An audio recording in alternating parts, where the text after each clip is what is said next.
Assalamualaikum warahmatullahi wabarakatuh. Waalaikumsalam warahmatullahi wabarakatuh. Alhamdulillah, alhamdulillahil jabbaril qahhar, al-azizil ghaffar, khaliqil jannati wan nar. Wassalatu wassalamu ala sayyidina Muhammadinil mukhtar wa ala alihi wa ashabihil adhar, amma ba'du. Saudara-saudara kaum muslimin rahimakumullah, surga dalam Al-Quran selalu disebut dengan kata-kata jannah, yang wujudnya surga itu sesungguhnya merupakan suatu tempat di akhirat nanti, yang di dalam tempat itulah Allah akan memberikan balasan berupa kenikmatan yang tiada terhingga kepada hamba-hambanya yang soleh, yang bentuk kenikmatan itu dijelaskan Allah dalam hadis kursinya, a'dadtu li'ibadiyas salihin ma la aynun ra'at wa la uzunun sami'at wa la khatar ala qalbil bashar. Aku sediakan buat hamba-hambaku yang soleh satu kenikmatan yang belum pernah dilihat oleh mata, belum pernah terdengar oleh telinga, dan belum pernah terdetik dalam hati manusia tentang kenikmatan yang semacam itu. Jadi kalaupun dalam banyak ayat-ayat Al-Quran Allah menggambarkan tentang surga yang di bawahnya mengalir sungai-sungai, jangan disamakan dan dibandingkan dengan sungai yang ada di dunia ini. Kalau surga bercerita tentang pohon dengan segala buah-buahnya, jangan samakan dengan pohon dan segala buah-buahan yang ada di dunia ini. Kalau surga bercerita tentang istana, tentang tempat tidur, tentang permadani dan sebagainya, seluruhnya tidak sama dan tidak bisa disamakan atau dibayangkan dengan yang kita hadapi dalam kehidupan di dunia ini. Di sanalah manusia akan menemukan kehidupan yang hakiki, yang sebenar-benarnya, yang tidak akan pernah berubah untuk selama-lamanya. Adapun kehidupan di dunia ini, boleh saja kita katakan kehidupan yang kamuflase, fata morgana, atau dalam bahasa agama sering disebut dengan kehidupan khayali.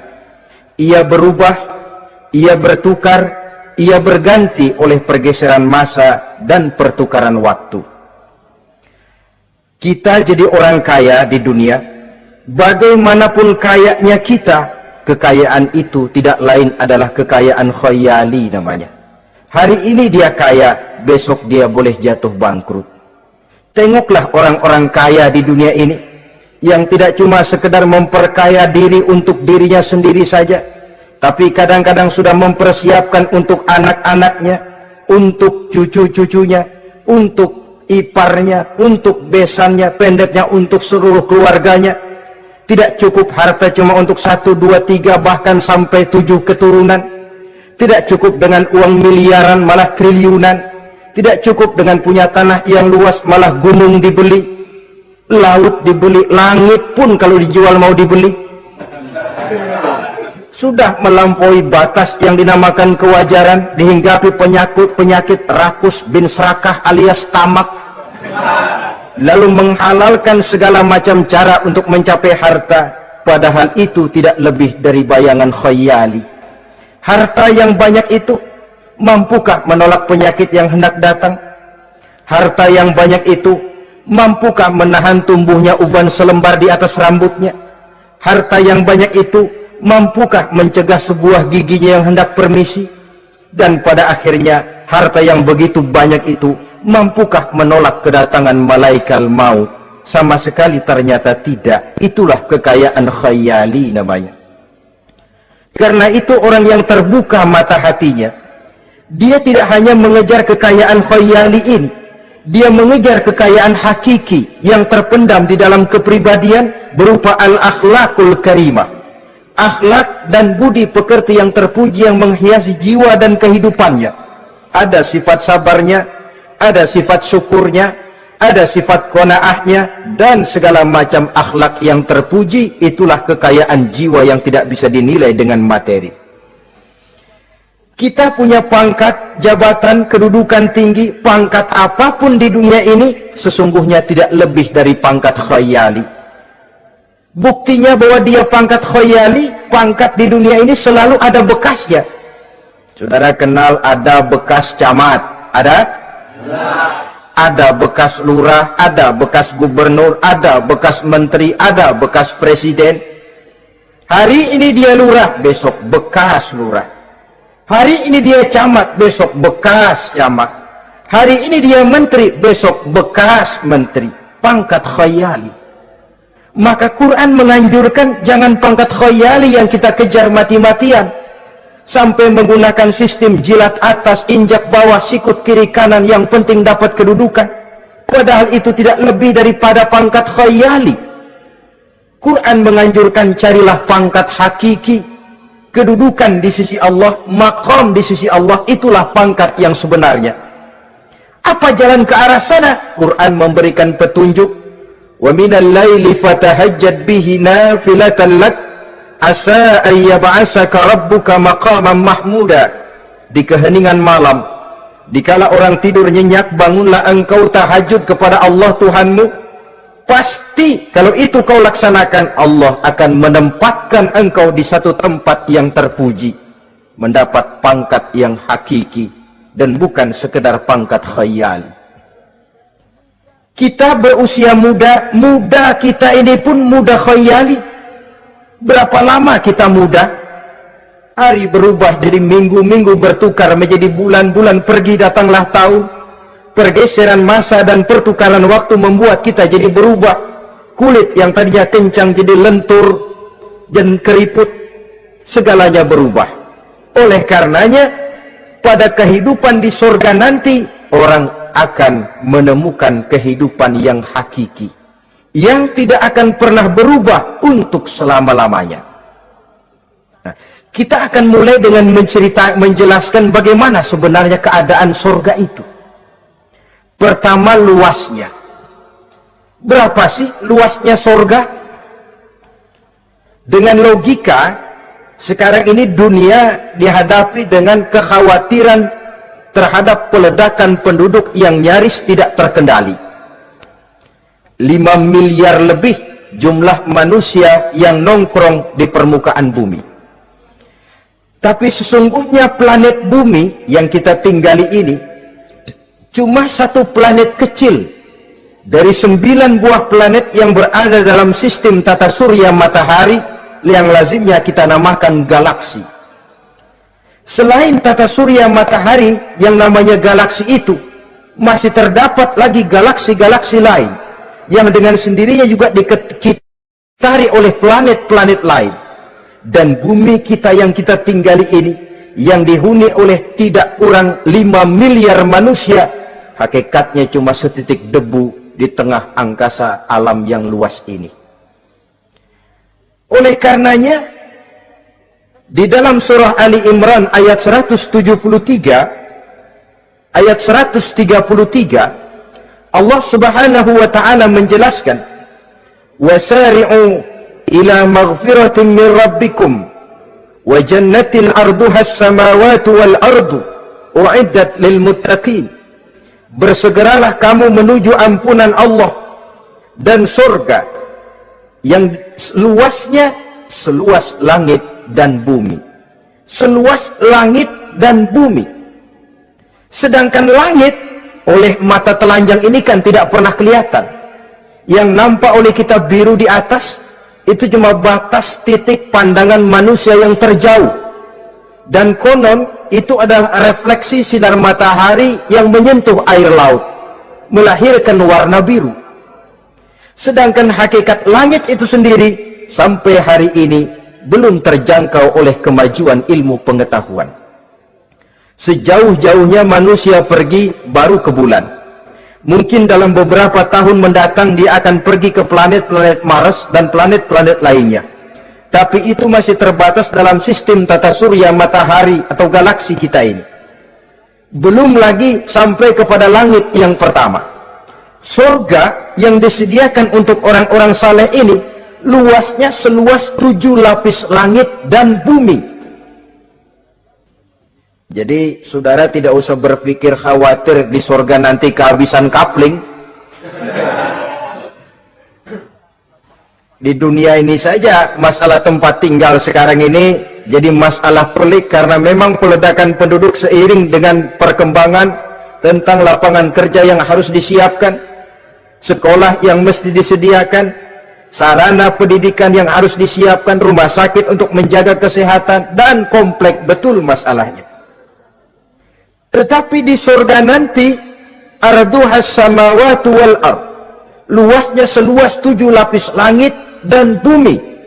Satu keluasan yang hanya Allah saja yang maha tahu tentang batas-batasnya. Itu tentang luasnya surga.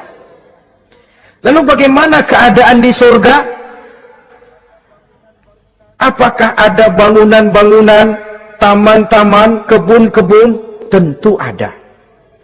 Di surga ada kebun yang tanamannya berupa tumbuh-tumbuhan dan menghasilkan buah-buahan, yang buah-buahannya pun boleh dimakan oleh manusia, karena tidak akan pernah ada larangan lagi dalam kehidupan di sana. Dalam surah Ar-Rahman ayat 54 misalnya, kita dapati penjelasan dari Allah Subhanahu wa taala, wa janal jannataini dan. Begitu juga dalam surah Waqiah ayat 32 dan 33, Allah menjelaskan wa fakihatin kasiratin la maqtu'ati wa la mamnu'ah, dan di dalam surga itu terdapat buah-buahan yang sangat banyak sekali yang tidak pernah putus-putusnya, wala mamnu'ah, dan tidak dilarang untuk mengambilnya. Yang dimaksud la maqtu'ah, tidak terputus, artinya buah-buahan di surga itu begitu kita petik keluar lagi gantinya, dipetik lagi keluar lagi gantinya, la maqtu'ah, tidak pernah putus. Lainkan pohon di dunia ini hari kita petik keluar lagi kapan? Musim tahun depan, nungguin kita. La maqtu'ah, tidak pernah terputus buah-buahan itu, wala mamnu'ah, dan tidak terlarang untuk memetiknya. Adakah pohon pisang? Pohon pisang ada. Anggur? Anggur banyak. Delima pun ada. Tetapi sekali lagi, bagaimanapun hakikat buah di surga cuma sama dalam nama, tapi lain dalam wujudnya. Nanti saudara pikir, di surga pisang, di sini juga banyak kalau cuma pisang mah. Di surga anggur, di pasar banyak anggur. Ini cuma nama yang sama, hakikatnya tentu berbeda. So kalau hakikatnya juga sama, ya nggak usah sampai ke akhirat, di sini pun cukup. Adanya nama-nama ini cuma untuk memberikan gambaran tentang buah-buah yang ranum, yang nikmat, yang lezat, dan yang digemari oleh manusia. Dan jangan heran, kalau di dunia ini biasanya pohon itu akarnya di bawah, buahnya yang di atas, maka di surga nanti terbalik pohon itu. Akarnya yang di atas, buahnya yang ke bawah. Sehingga orang nggak perlu tangga, dan ngambil buah tinggal metik saja, nggak perlu naik, nggak perlu manjat, nggak perlu bersusah payah. Saudara-saudara kaum muslimin rahimakumullah. Kemudian bangunannya bagaimana? Surga itu pun bertingkat. Di dalam Al-Furqan ayat 10, Allah Subhanahu wa taala menjelaskan, Tabarakallazi in syaa'a ja'ala laka khairan min dzalik jannatun tajri min tahtiha al-anhar wa yaj'al laka qusura. Maha suci Allah yang apabila ia menghendaki dijadikannya untuk kamu yang lebih baik daripada kehidupan dunia ini, yaitu surga yang di bawahnya mengalir sungai-sungai, dan dibangunkannya untuk kamu istana-istana di dalam surga. Jadi bangunan di surga pun berbeda sesuai dengan amalan orang yang masuk ke dalamnya. Seperti halnya perumahan di dunia ini, ada yang masuk kelas pondok indah, ada juga yang masuk kelas pondok pindah. itu kan tidak sama itu. Ada pondok indah, ada pondok pindah. Sudah pondok pindah lagi. Kenapa bisa berbeda begitu? Ya tergantung kekuatan ekonominya. Makin tinggi nilai kekuatan ekonominya, makin mampu dia mendirikan istana di dunia. Tapi di surga nanti, yang bikin mampu bukan ekonomi. Yang bikin mampu adalah amalan pada waktu hidup di dunia. Makin banyak amalnya, dengan sendirinya makin baguslah istananya di surga. Tetapi yang namanya surga, dapat empernya juga sudah lumayan betul itu. Seemper-empernya surga masih jauh lebih baik daripada sebagus-bagus istana di dunia ini. Taj Mahal, bangunan yang mengagumkan. Istana Raja Persia, bangunan yang menggiurkan. Sehebat-hebatnya istana dunia, masih jauh lebih mending empernya surga. Konon ya, menurut satu riwayat, baunya surga itu sudah bisa dicium 40 tahun perjalanan. Menurut riwayat lain 500 tahun perjalanan. Menurut riwayat satu lagi 70 tahun perjalanan. Baunya surga sudah dapat dicium oleh manusia. Saudara-saudara kaum muslimin rahimakumullah. Nah, di dalam bangunan-bangunan surga itu, seperti halnya terdapatlah kamar-kamar ghuraf dalam istilah Quran itu, yang juga berisi divan, ranjang, tempat-tempat tidur yang indah-indah, dilengkapi dengan kasur-kasur yang tebal dan empuk, bantal dan permadani yang daripadanya bertahtakan emas. Terulah tempat tidur paling menggiurkan kita zaman sekarang ini yang namanya Dunlopillow atau Alga Spring Bed. Sejauh itu bayangan kita menggambarkan masih belum apa-apanya ketimbang tempat tidur yang ada di surga itu nanti. Saudara-saudara kaum muslimin, apakah juga penduduk surga makan, minum, memakai pakaian? Iya. Mereka akan beroleh gelas, piala, kendi, cerek, dan piring-piring yang terbuat dari emas dan perak. Tentu tidak usah gambarkan lagi macam emas dan perak di dunia. Emas dan peraknya akhirat, saudara-saudara. Tetap saja mala ainun ra'at, wala uzunun sami'at, wala khatara fi qalbil bashar. Belum pernah dilihat mata, belum pernah didengar telinga, dan belum pernah terdetik dalam hati manusia tentang wujud yang semacam itu. Apa pakaian mereka? Pakaian penduduk surga dari sutra yang lembut dan tebal, berwarna hijau. Kemudian saudara-saudara, sungai juga mengalir di sana. Mata airnya antara lain berwarna jernih, ada yang air susu, ada yang sungai madu, ada yang khamar atau sungai arak, dan penduduk surga boleh meminumnya. Tidak ada larangan sama sekali. Timbul pikiran konyol, kalau di surga orang pada minum arak, apa banyak yang teler di surga? Ya tentu tidak. Sebab di sana saya katakan tadi kehidupan yang hakiki. Segalanya diperbolehkan, segalanya dipersilahkan. Nah, lalu untuk masuk ke surga itu apa melalui pintu? Memang melalui berbagai macam pintu. Dan ada pintu-pintu khusus yang tidak boleh dimasuki orang lain.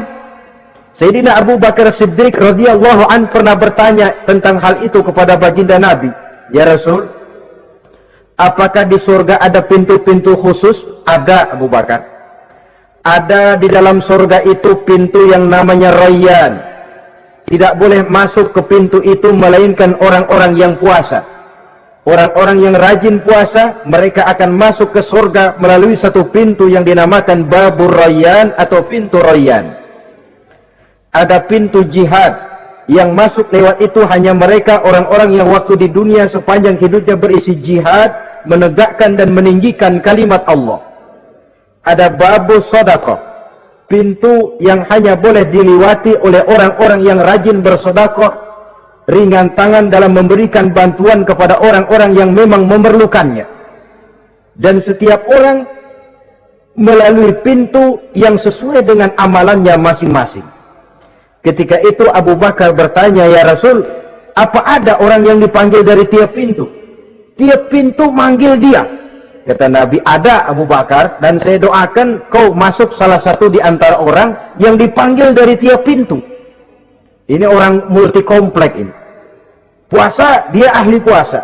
Soal jihad, sepanjang hidupnya dia jihad. Sedekah memang tangannya pemurah. Tahajud memang tiap malam. Sementara itu akhlaknya luhur. Tiap pintu manggil dia.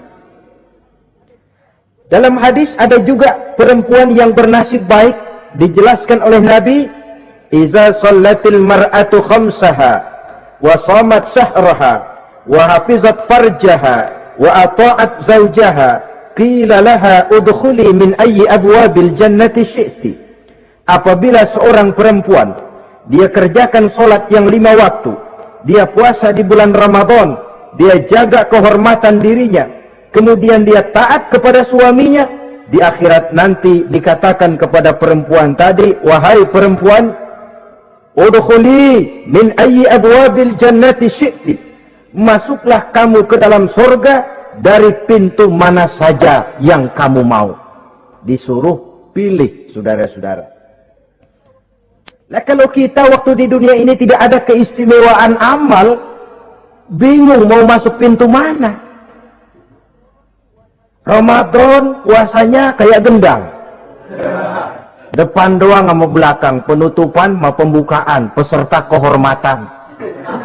Tengah-tengahnya kosong. Nanti mau masuk pintu royan, ditanya, ini pintunya orang yang puasa. Kamu puasa Ramadan? Puasa juga sih. Puasa juga sih bagaimana? Iya, pembukaan sama penutupan. Tengahnya kosong, nggak bisa lewat pintu sini, cari pintu lain saja. Mau masuk kita lewat pintu jihad, ditanya lagi, kamu lewat sini apa merasa pernah berjuang membela agama waktu di dunia? Mau lewat pintu sholat, apa kau termasuk orang yang konsekuen menjaga sholat? Bersyukurlah kita kalau tiap pintu memanggil. Kalau tidak, adalah salah satu amal kita yang menunjukkan keistimewaan kita. Karena itu beramal nggak perlu banyak, yang penting rutinnya, istiqomahnya. Ahabbul a'mali indallah adwamuha wa in qalla. Amalan yang paling dicintai Allah yang dikerjakan secara tuntas walaupun tidak banyak. Saudara baca ayat Quran nggak banyak, satu malam cuma 3 ayat, tapi rutin tiap malam 3 ayat, tiap malam 3 ayat. Itu lebih dicintai Allah daripada sekali ngaji 1 juz, terus 3 bulan nggak ngaji-ngaji. Lebih baik yang sedikit-sedikit ini tapi rutin, dia akan menjelma menjadi amalan yang banyak daripada sekalinya banyak lalu ke belakangnya malah tidak ada sama sekali. Hendaknya ada amalan-amalan kita yang menunjukkan keistimewaan dan kelak akan menjadi pintu yang kita tempuh di surga nanti. Apabila kita sudah melalui pintu-pintu surga itu dan tinggal di dalamnya dengan pakaian, dengan perhiasan, dengan makanan dan minuman sebagai yang saya sebutkan tadi, maka kita pun dalam kehidupan di sana akan dilayani oleh pelayan-pelayan muda. Yatufu alaihim wildanun mukhalladun. Pelayan-pelayan yang muda itu keliling melayani apa keperluannya dan tidak pernah tua pelayan itu, sebagaimana kita pun tidak akan pernah tua. Pendeknya sudah jadi king of king di surga itu. Jadi raja di raja. Fasilitas serba cukup, apa yang kita mau tersedia, tidak ada larangan dan pelayan seperlunya diberikan kepada kita. Nah, bagaimana keadaan penduduk surga? Dari Imam Turmuzi dijelaskan satu hadis, berkata Hasan al-Basri, Ahlul jannati kulluhum abna'u 33 sana. Mereka rata-rata orang-orang muda penduduk surga itu. Umurnya tidak lebih 33. Yang muda-mudanya, cakep-cakepnya, ganteng-gantengnya. Pantas kalau suatu hari ada perempuan tua menghadap Rasul. Ya Rasul, saya ahli ibadah, saya beriman kepada Allah, saya cinta kepada Islam, apakah saya akan masuk surga ya Rasul? Nabi senyum, enggak bu, nenek-nenek enggak masuk surga. Itu perempuan nangis sejadi-jadinya. Ya Rasul, kalau gitu sia-sia tahajud saya. sia-sia puasa saya, sia-sia segala macam ibadah saya. Nenek-nenek nggak masuk surga ya Rasul, sayang benar segalanya. Rasul kemudian menghampiri perempuan tadi, Bu, kalau yang ibu bilang itu benar, ibu masuk surga. Cuman di sana ibu balik muda lagi, kulit nggak kempot kayak begitu, rambut nggak putih macam begitu. Ibu nanti di surga bakal jadi muda lagi. Salasah wa salasin, umur 33 tahun. Rata-rata seluruh penduduk surga umurnya begitu. Tidak ada yang tua, tidak ada yang anak-anak, tidak ada yang remaja, rata-rata segitu. Nah, lalu bagaimana? Di surga hati mereka menjadi satu di antara sesama penduduk surga. Tidak ada yang iri hati, tidak ada yang punya sifat dendam. Itu keadaan di surga. Walaupun bertetangga, yang satu bisa mengunjungi yang lain, yang satu bisa nengokin yang lain, tapi tidak ada sikap iri hati dan dengki. Tidak ada yang satu datang ke tempat saudaranya di surga, loh kapling lu lebih luas dari gua nih. Nggak ada Tuhan, tidak ada. Semuanya hati sudah menjadi satu, tidak ada dendam, tidak ada iri hati.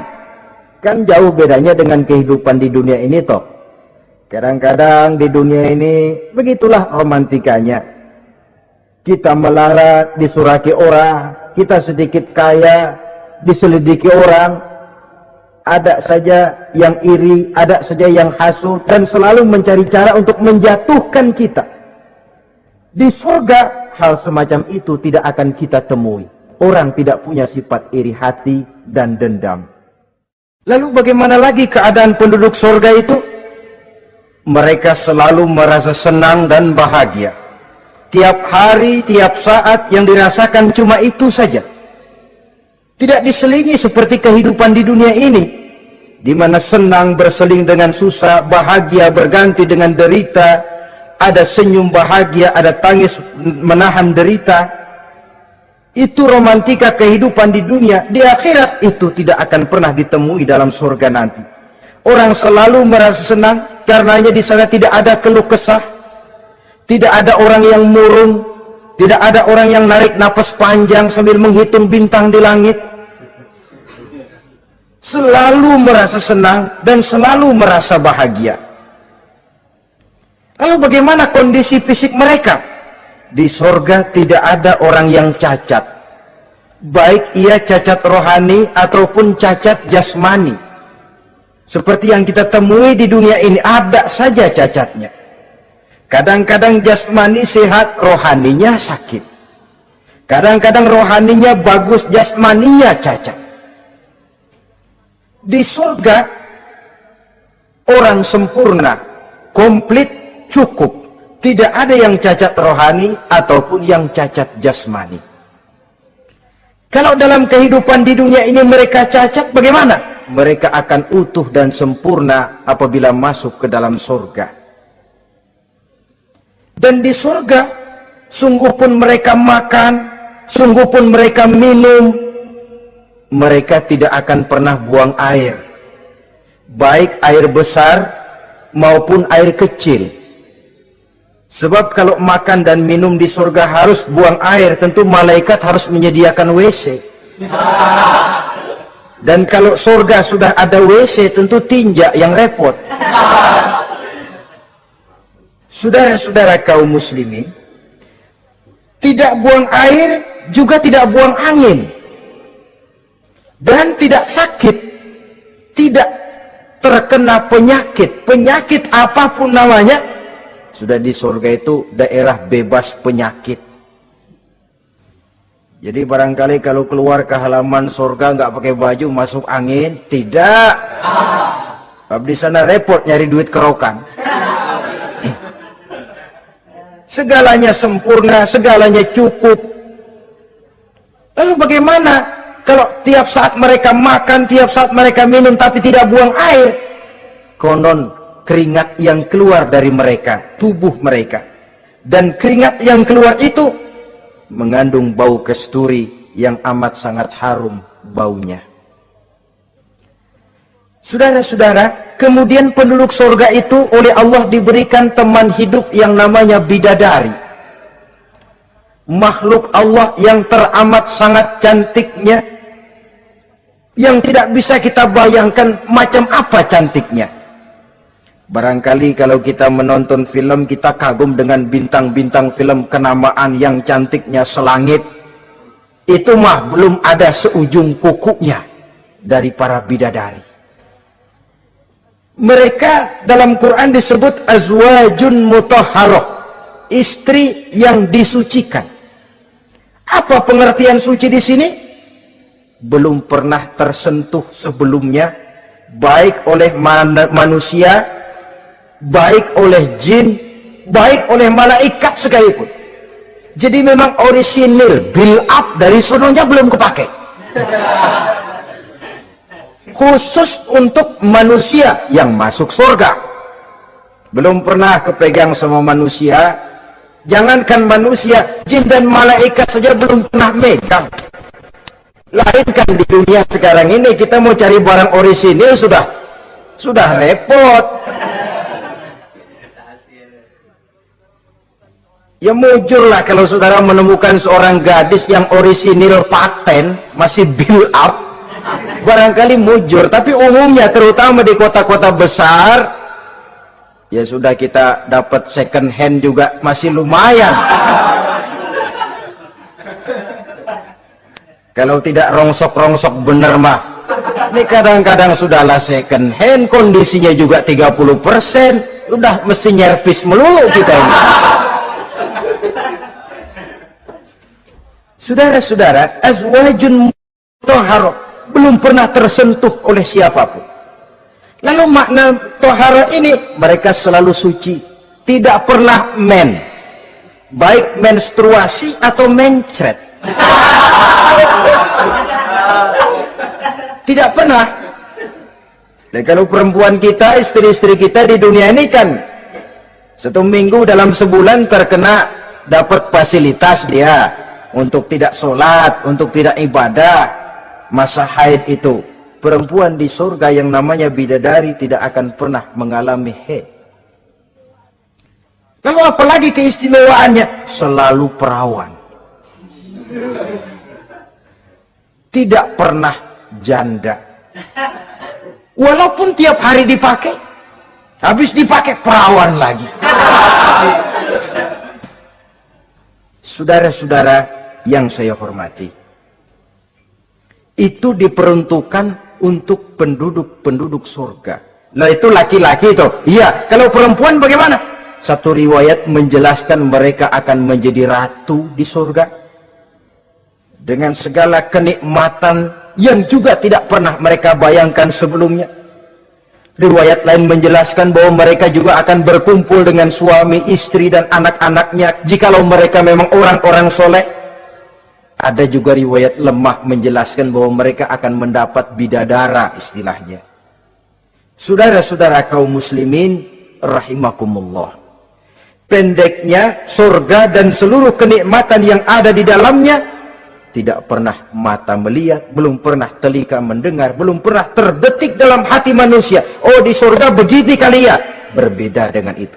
Oh, bidadari begini kali ya. Kalau masih begini kali ya, masih bisa dibayangin. Ini sudah nggak bisa dibayangin. Jadi nggak usah begini ya begitu ya. Saudara-saudara, apabila orang sudah masuk ke dalam surga, bertemu dengan sesama teman waktu di dunia, surah At-Tur menjelaskan ayat 25-26, wa aqbala ba'duhum ala ba'di yatasaalun qalu inna kunna qablu fi ahlina musfikin famanna Allahu alaina wa waqana azabas samum. Apabila mereka telah masuk ke dalam surga, sebagian yang lain berkunjung kepada sebagian yang lain. Cara kita belah sono, ini teman kita dulu waktu di dunia, yuk samperin yuk. Ba'duhum ala ba'di yatasaalun, saling tanya menanya. Kalau istilah kita, sampai juga kemari?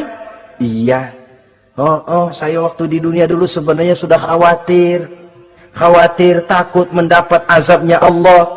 Tapi Allah memberikan karunia kepada saya diselamatkan dari azab. dari mara bahaya neraka, sampailah saya ke dalam surga ini. Alhamdulillah. Bagaimana kabarnya ente? Alhamdulillah saya juga sampai ke surga ini. Si fulan bagaimana? Nyangkut kali dia mah di neraka. Yatasa'alun, saling tanya menanya hal ihwal dan keadaan mereka. Tapi satu hal yang jelas saudara-saudara, di surga nanti itu tidak ada perkataan yang sia-sia, tidak ada ucapan kotor, tidak ada omongan keji, dan tidak ada omongan kosong.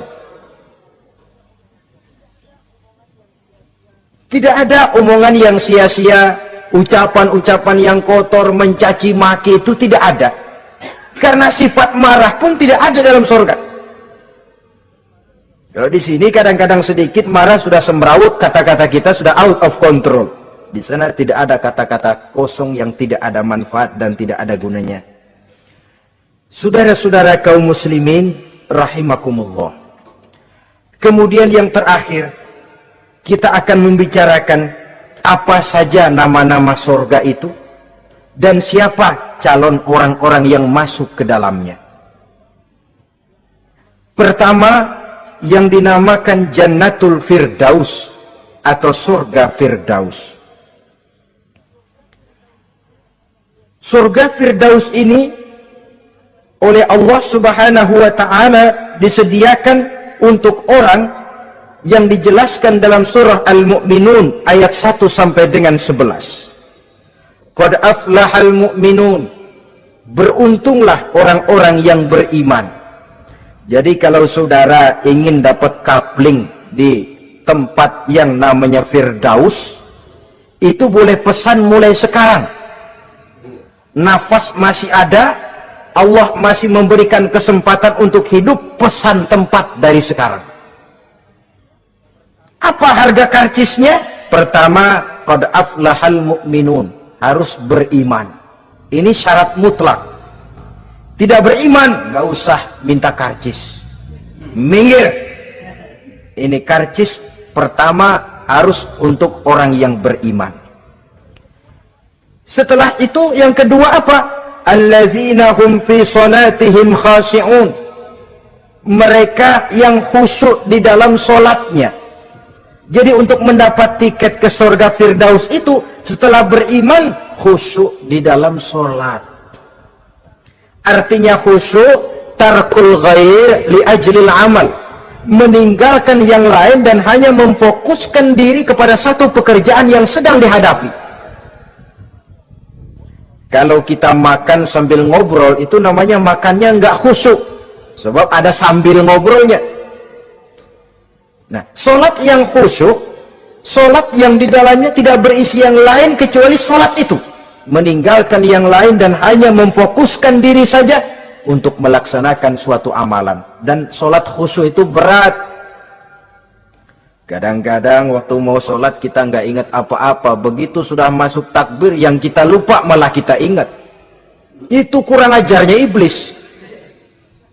Mau sholat nyari dompet nggak ketemu, begitu takbir, aduh dompet di atas meja. Ini kalau sembahyang lama-lama digerataki orang nanti nih, mulai ocar kacir sholat kita.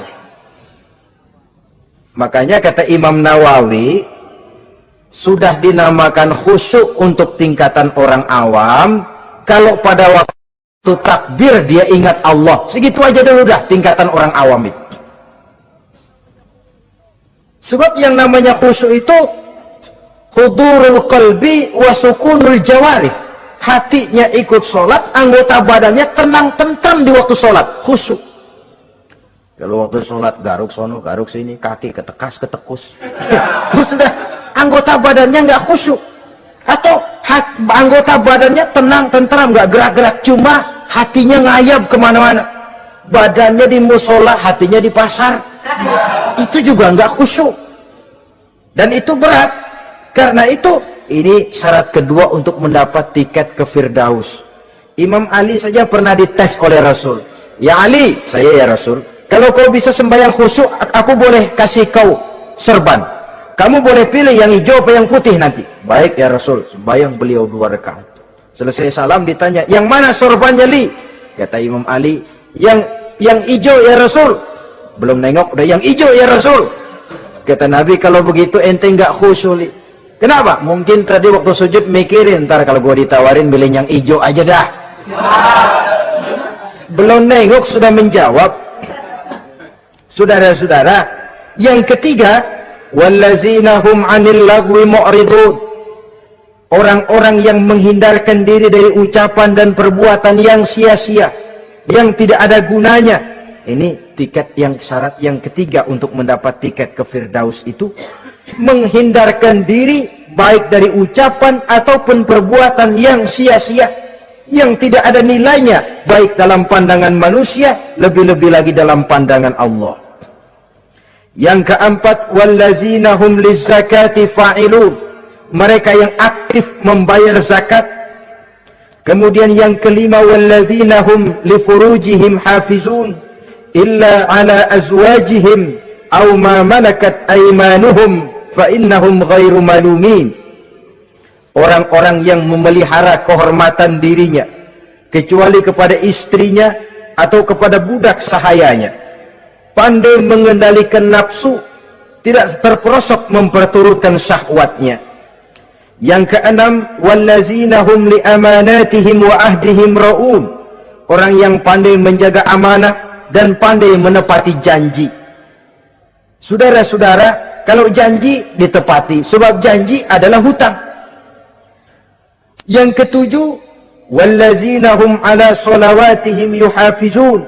Mereka juga selalu memelihara, tidak cuma sekedar khusyuk, tapi memelihara solat dengan baik. Ayat ke-11 dari Al-Mu'minun ini ditutup oleh Allah dengan jelas, ulaika humul warisun allazina yarisuna al-firdausa hum fiha khalidun. Mereka itulah para ahli waris yang akan menerima warisan berupa surga Firdaus dan mereka kekal di dalamnya. Kalau tadi sudah kita tangkap bahwa begitu besar kenikmatan yang ada di dalam surga, ternyata barang yang mahal memang tidak mudah untuk didapat. Saudara-saudara, inilah surga Firdaus. Adapun yang kedua, nama surga itu disebut dalam Quran Jannatu Adnin, surga Aden. Untuk siapa mereka? Dalam surah Ar-Ra'd ayat 22 dan 23 Allah menjelaskan, wallazina sabaru ibtigha'a wajhi rabbihim wa aqamus shalah wa anfaqu mimma razaqnahum sirran wa alaniyah wa yadra'una bil hasanati sayyi'ata ulaika lahum uqbad dar jannatu adnin yadkhulunaha. Dan orang-orang yang sabar, wallazina sabaru, orang-orang yang sabar. Sabar dalam apa? Ibtigha'a wajhi rabbihim, dalam menuntut keridhaan Allah. Sabar dalam mencari keridhaan Allah. Sujud mencari keridhaan Allah, sabar. Puasa mencari keridhaan Allah, sabar. Melaksanakan segala macam ibadah untuk mencari keridhaan Allah, sabar. Ini syarat untuk mendapat tiket ke surga Aden nanti, Jannatu Adnin. Sabar dalam mencari ridho Allah.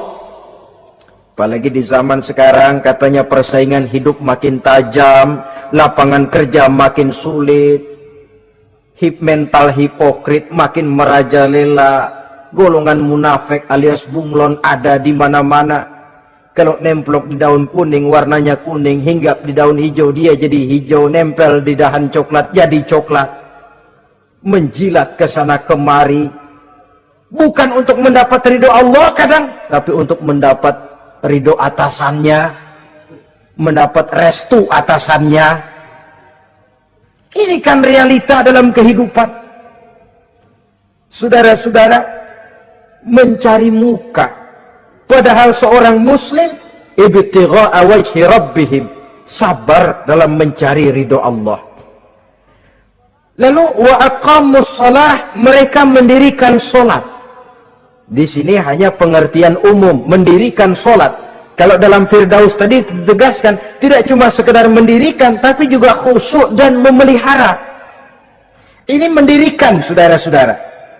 Maaf, Ada orang yang mengerjakan sholat, ada orang yang mendirikan sholat.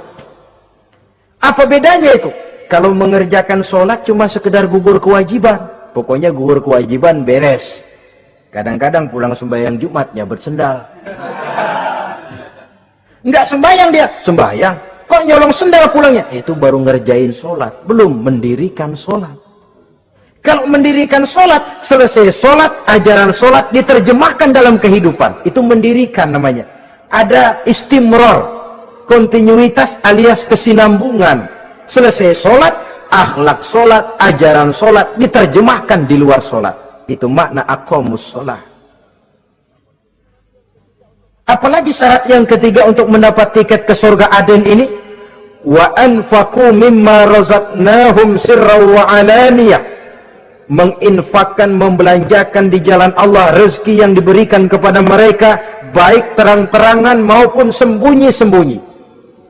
Maka sedekah itu terang-terangan baik, sembunyi-sembunyi juga baik kalau niatnya ikhlas karena Allah. Terang-terangan baik, kenapa? Untuk merangsang orang lain supaya berbuat seperti kita, bukan untuk dipuji, bukan untuk mendapat riya. Saudara-saudara, saya yang miskin nyumbang 100.000, saudara berapa yang kaya? Ini boleh untuk merangsang orang lain. Tapi kalau untuk riya, itu tentu dilarang oleh agama. Terang-terangan boleh, sembunyi juga boleh, bahkan itu yang dianjurkan oleh Nabi. Tangan kiri tidak tahu apa yang diberikan oleh tangan kanannya. Saudara-saudara, lalu yang keempat, wa yadra'una bil hasanati sayyi'ata. Mereka menolak kejahatan dengan kebaikan. Dia hanya tidak berteriak-teriak tentang kemiskinan, tapi melakukan usaha bagaimana mengatasi kemiskinan. Dia tidak hanya berteriak dengan mengemukakan berbagai macam kemunkaran, tapi mengimbanginya dengan menanamkan segala macam kebajikan. Seperti sekarang ini tuh, air saja kalau cuma dibendung tapi tidak disalurkan kan ngebludak, jebol bendungan. Kita cuma teriak anak-anak muda dihantam oleh kebudayaan barat yang merusak moral. Tapi mana kebudayaan Islam kita? Gak pernah kita timbulkan. Musuh kita adalah kemiskinan dan kebodohan, jelas. Tapi apa langkah ekonomi yang kita lakukan untuk mengatasi kemiskinan? Dan bagaimana upaya kita meningkatkan mutu pendidikan? Kadang-kadang yang mutunya baik, mahalnya gak kejangkau oleh lapisan rakyat yang di bawah, menengah ke bawah ini. Itu yang jadi problem. Orang yang mendapat tiket ke surga Aden ini, mereka menolak kejahatan dengan mengimbanginya, melakukan kebajikan. Tidak cuma teori, tidak cuma propaganda, tapi ada langkah konkret bahwa untuk membentengi kemaksiatan harus diperbanyak munkar. Untuk mengimbangi segala macam perbuatan durjana harus dikembangkan majelis taklim pesantren, menghidupkan akhlak Islamiyah dalam kehidupan sehari-hari. Wa yadra'una bil hasanati sayyi'ah. Orang semacam itulah yang akan mendapat tiket ke surga Aden atau Jannatu Adnin nanti. 2. Adapun surga yang ketiga dinamakan Jannatun Naim. Surga Naim. Naim mengandung arti penuh kenikmatan. Tiketnya sederhana saja. Al-Qalam ayat 34. Inna lil muttaqina inda rabbihim jannatu na'im. Sesungguhnya bagi orang-orang yang bertakwa kepada Allah, mereka akan mendapat balasan berupa jannatun na'im, surga Naim namanya. Jadi tidak banyak untuk mendapatkan surga Naim ini, cuma takwa. Cuman takwa yang jadi banyak. Apa itu takwa? Sekarang ini kan takwa jadi lalap. Dan orang sering menggunakan istilah agama di zaman sekarang ini untuk maksud yang tidak sama dengan maksud agama. Padahal takwa ini jelas, sebelum Islam datang ke Indonesia, kita orang Indonesia tidak kenal kata-kata takwa. Maka kalau harus menggunakan kata takwa, pengertiannya harus dikembalikan kepada pengertian Islam. Ini sih enggak. Orang yang mana aja kalau dilantik bertakwa kepada Tuhan yang Maha Esa, bertakwa. Sampai membleh ke bibir, bertakwa. Tapi kalau sudah megang jabatan, kadang-kadang takwa ngalor dia ngidul. Tidak relevan lagi. Lalu apa sih yang namanya takwa itu? Sederhana saja. Imtisalul awamir wajtinabun nawahi, itulah takwa. Melaksanakan segala yang diperintah, menjauhi yang dilarang, itu takwa. Menjalankan perintah dengan meninggalkan larangan, apa bedanya? Kalau melaksanakan perintah boleh sesuai dengan kemampuan, tapi menjauhi larangan mutlak. Laksanakan perintah Allah sesuai dengan kemampuanmu, tapi tinggalkan larangan Allah mutlak. Mampu tidak mampu, tinggalkan. Enak kalau ada perintah, jauhi larangan Allah semampu kamu. Ya enak, tinggal kita milih. Saya belum mampu ninggal teler itu, lezat itu, belum mampu. Yang boleh semampu kita melaksanakan perintah. Sholat semampu kita, asal jangan mampu lalu pura-pura tidak mampu. Puasa semampu kita, jihad semampu kita. Tapi kalau sudah meninggalkan larangan, mutlak, mampu tidak mampu, harus ditinggalkan. Jadi kelihatannya sederhana takwa ini, tapi masalahnya rumit. Melaksanakan yang diperintah, menjauhi yang dilarang, dan itu tiket untuk mendapatkan surga naim atau jannatun naim. Yang keempat, saudara-saudara, di antara nama surga itu ada yang disebut surga ma'wa atau jannatul ma'wa. Apa tiket untuk sampai ke sana? Surah An-Nazi'at ayat 40 dan 41. Wa amma man khafa maqama rabbih wa nahan nafsa 'anil hawa fa innal jannata hiyal ma'wa. Sesungguhnya orang-orang yang takut kepada larangan Tuhannya, wa nahan nafsa 'anil hawa, dan sanggup mengendalikan nafsu, sanggup mengendalikan diri dari memperturutkan hawa nafsu, fa innal jannata hiyal ma'wa. Surga ma'walah tempat tinggalnya nanti. Jadi tiket ke jannatul ma'wa ini, pertama, khafa maqama rabbih, takut kepada batas-batas yang telah ditentukan oleh Tuhannya. Ini batasnya, kamu jangan nyebrang ke sini. Ini batas yang halal, ini yang haram, ini yang hak, ini yang batil, ini yang ma'ruf, ini yang munkar. Orang yang ingin mendapat tiket ke ma'wa, dia takut batas-batas itu. Lalu sanggup mengendalikan diri, tidak sampai memperturutkan hawa nafsunya. Itu tiket ke surga ma'wa. Yang kelima dinamakan surga Darussalam atau Jannah Darussalam. Dijelaskan dalam Al-An'am ayat 126 dan 127. Wa hadza siratu rabbika mustaqima wa qad fassalna al-ayati liqaumin yatadhakkarun. Lahum darus salami inda rabbihim wa huwa waliyuhum bima kanu ya'malun. Inilah jalan Tuhanmu yang lurus. Telah kami pisahkan ayat-ayat kami bagi kaum yang mau berfikir. Jadi kelihatan di sini untuk mendapat tiket ke Darussalam, istiqamah mengikuti jalan lurus, istiqamah berpegang kepada Islam, dan pandai membedakan apa yang memang oleh Allah sudah dibedakan. Antara yang hak dan batil, antara yang benar dan salah, dan selalu ingat kepada ayat-ayat Allah. Itu surga Darussalam. Yang keenam dinamakan Darul Muqamah.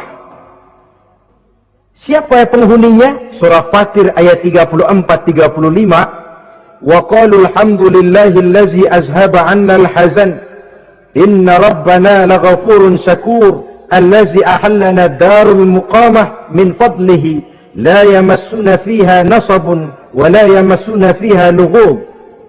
Yaitu orang-orang yang senantiasa bertahmid, memuji kebesaran Allah Subhanahu wa taala, mereka akan mendapatkan darul muqamah. Yang ketujuh dinamakan surga maqamul amin.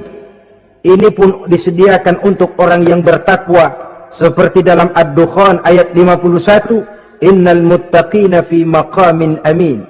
Dan yang terakhir, yang ke-8 adalah surga khuldi atau jannatul khuldi. Dalam surah Al-Furqan ayat 15 dijelaskan, qul adzalika khairun am jannatul khuldi allati wu'idal muttaqun kanat lahum jazaan wa masira.